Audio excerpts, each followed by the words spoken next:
evening and thanks very much for joining us. I'm Brittany Ramsey.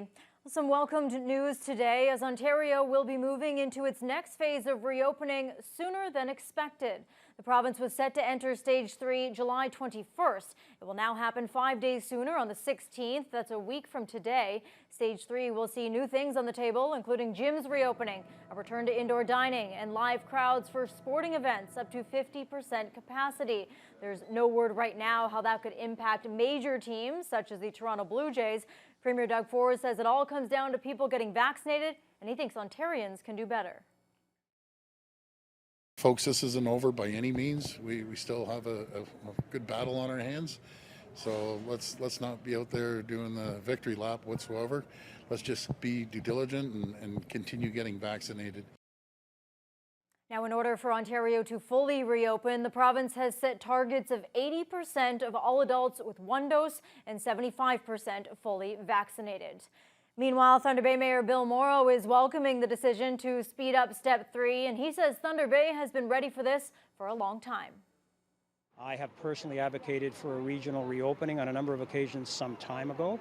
So I'm thankful to hear that the province has taken this step, but clearly we believe here in Northwestern Ontario it's an example in some ways of how our geographic isolation plays into our favor. We all worked hard, we did the right things, we got our numbers down. Our numbers have been down for quite some time.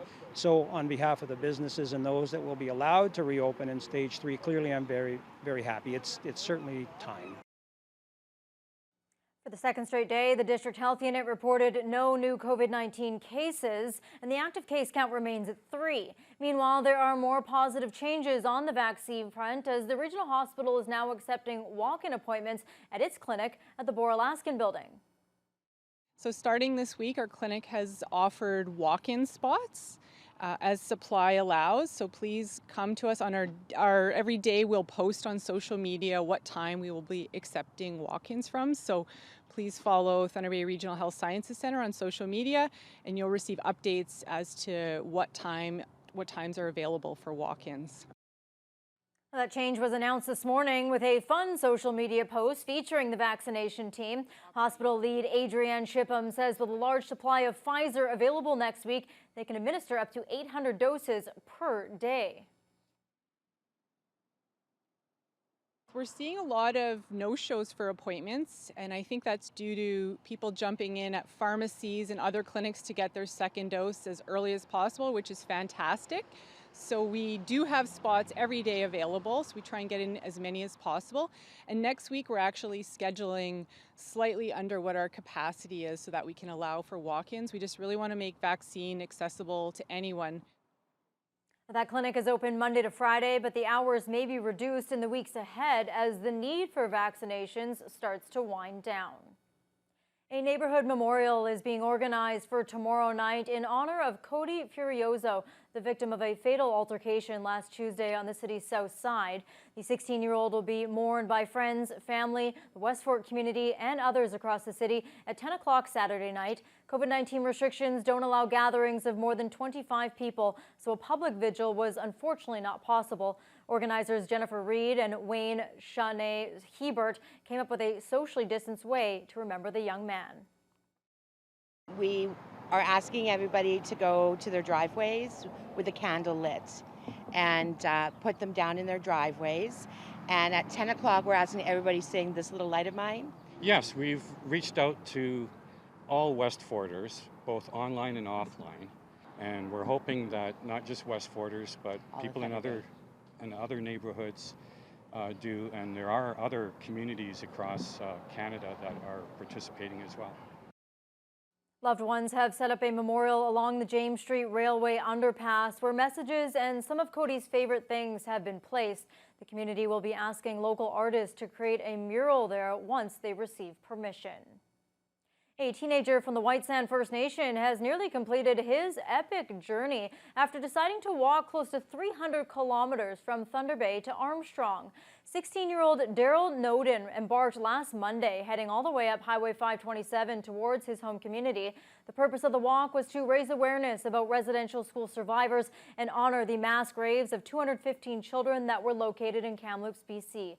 Nodin has seen a few supporters join him along his daily walks, and some have generously given food and water. His family supplied a camper for him to sleep in, and Nodin's mom, Mary Day, has been supporting her son all along. I love you, and I'm so proud of you, and so thankful for you. That people suffered a lot because of the residential schools. Like, so many generations of people were lost. Nodin has been walking around 26 kilometers per day and was expected to reach Armstrong and Whitesand by this evening. Well, the continued warm, dry weather across northwestern Ontario has prompted the Ministry of Northern Development, Mines, Natural Resources and Forestry to expand the restricted fire zone.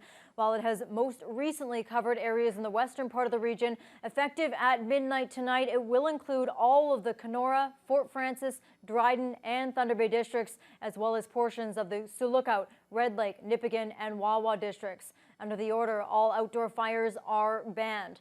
Portable gas stoves can still be used, but with extreme caution. Following that announcement, Thunder Bay Fire Rescue issued a fire ban of its own. All recreational and open burning in the city is now prohibited until further notice. Meanwhile, Thunder Bay police have made an arrest following a recent string of robberies at city convenience stores. Police released this video on Wednesday of a holdup at a Circle K store on East Arthur Street on June 23rd. The video led to tips that allowed officers to take a 25-year-old city man into custody. Subsequent investigation has also tied the suspect to 5 other convenience store robberies between June 23rd and July 4th. The accused was also in possession of a stolen vehicle at the time of his arrest. The man is now facing 6 counts of robbery and several other charges. He's scheduled to appear in bail court tomorrow. Well, work is well underway for the new 8.6-kilometer stretch of Highway 1117 4-laning between Superior Shores and Dorian. The $71 million project began last November, and travelers can expect the construction to continue for another 2 years. Xavier McRae reports. To date, around half of the 107-kilometer stretch of highway from Thunder Bay to Nipigon has been twinned, and by the fall of 2023, another 8.6 kilometers will be completed. Construction work between Dorian and Superior Shores is being carried out by Terra North after being awarded the $71 million contract by the Ministry of Transportation last fall. MTO area manager Vanessa Fallshaw has an update on how the last 8 months have gone. The project is currently in stage 1 of construction, with traffic operating on the existing lanes of Highway 1117. During stage 1, the project will advance with construction of new alignments as well as new connections at Myers Road, Birch Lane, Spruce Lane, Wilmette Canyon Road, Poplar Lane and Dorian Loop Road West, and stage 1 work is anticipated to be complete in summer of 2022. Rock excavation is currently ongoing on site, as well as construction of 2 new bridges over the Canadian Pacific Railway near Wilmette Canyon Turnoff. Fallshaw adds, unlike many other projects, the pandemic has not had an impact on their progress so far.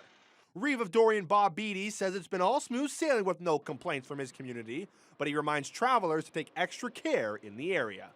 During the construction itself, there is a reduced speed limit within the municipality of 70 kilometers an hour within the construction zone. And obviously with any highway construction, there's going to be times the traffic is stopped. So please slow down when you're in the municipality and obey all the traffic control personnel. Beatty notes anytime you can expand the twin sections of Highway 1117 comes as a good thing, as it makes intersections more safe for the Dorian public, as well as those traveling through the area. And he's hopeful to see the highway continue expansion in the future. Avery McRae, TBT News.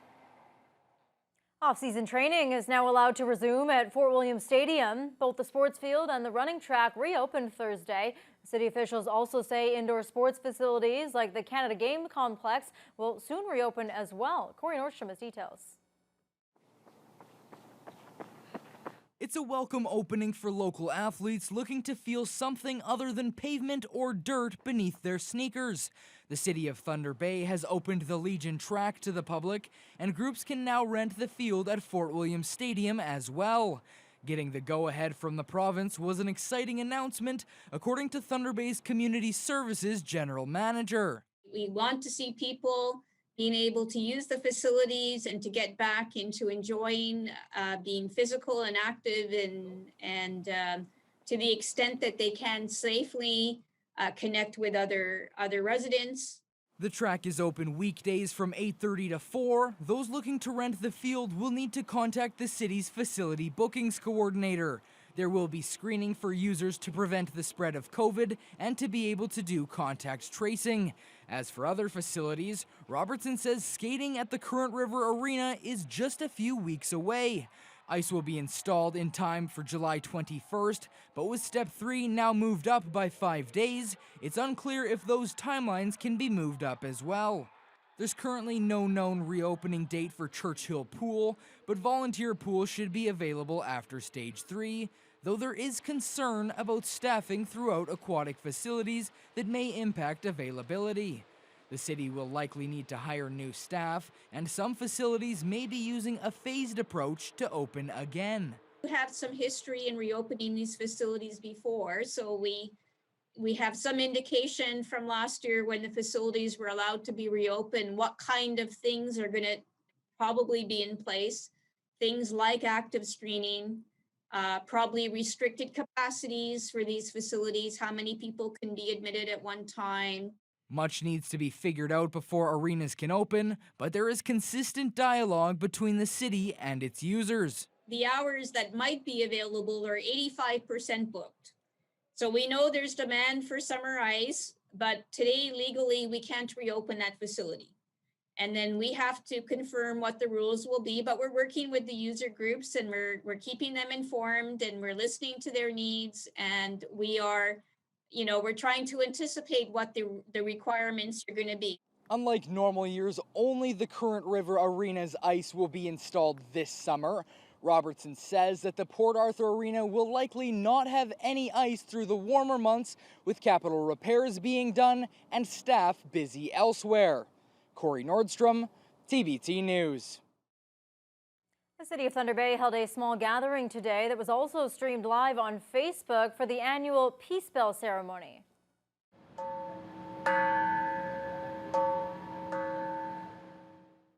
The joint ceremony celebrates Thunder Bay's bond with sister city Gifu, Japan. Both cities ring their bells at the same time of day in order to commemorate those who died in the bombing of Gifu City on July 9, 1945. Mayor Bill Morrow was one of the speakers at the ceremony and believes the annual celebration is inherent in Thunder Bay's and Canada's commitment to world peace. Obviously, I think there's a special relationship with Gifu City, given the history of what's transpired historically and the involvement of both countries in World War and the continuing pursuit of peace. I think that these ceremonies are important to continue to advocate, to look for, to try and create opportunities for peaceful resolutions and just continued peaceful relations between countries and between cities. The bells at St. Andrew's Presbyterian Church next door were rung at noon in solidarity of the Peace Bell ceremony. Well, as we just saw earlier in the cast, this fire ban expanding across surrounding areas, and as that's happening, the temperature is going up.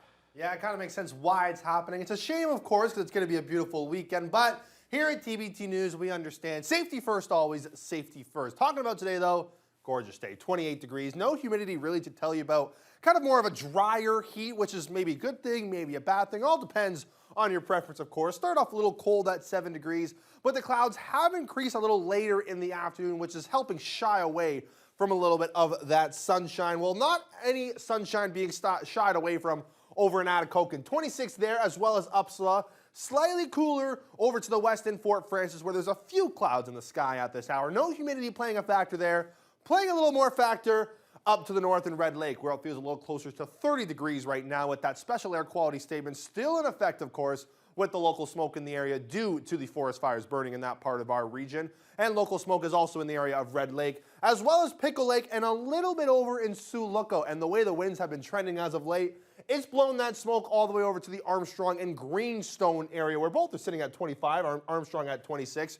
With just a few clouds to report on. Well, Marathon, very chilly today at 15 degrees and overcast skies at this hour, but the exact opposite in Sault Ste. Marie, where it's 24, no humidity to tell you about, not a cloud in sight, just a gorgeous day. Now, tonight in our region, you might see a cloud, maybe one, maybe 2, maybe even 3, but just a few to report on. Going to be a gorgeous night. Sadly, no fires can be held though, but there's still plenty to do to enjoy the night. You can do some stargazing. Going to be a beautiful night, and only 12 degrees, just gorgeous any way you look at it, and expect that to continue going forward. All right, thanks very much, Avery. Well, after the break, we have an update on Canada's job market as restrictions, of course, are starting to lift across Canada. Stay with us. Jobs are coming after a long, grim year.